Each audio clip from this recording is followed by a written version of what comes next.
Teşekkür edirəm cənab sədr. Möhtərəm cənab sədr və hörmətli komitə sədrləri.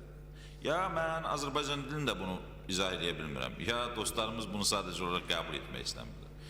Mən sual verirəm ki, kommersiya sirri vətəndaşın, hüquqi şəxsin adı, familiyasız təsisçi olub olmaması və yaxud onun kapitalının miqdarı qanunla kommersiya sirri ola bilməz. Mən sizə bunu deyirəm. Siz Amerika belə getdi, Avropa belə getdi, fond birjasında falan şey belə getdi. Mən sizə bunu konkret deyirəm ki, bu Azərbaycan Respublikasının qanunlarına uyğun, Azərbaycan Respublikasının konstitusiyasına uyğun, informasiya əldə etmək qanununa uyğun olaraq vətəndaşın bir şirkətin təsisçisi olub olmaması və onun payının miqdarı kommersiya sirri hesab oluna bilməz. Məsələ bundan gedir. Nədən yapışmışıq, filan şeydə belə getdi, filan yerdə belə getdi. Mən sizə deyirəm ki, onun bu il satdığı əmlakın qiyməti və yaxud da o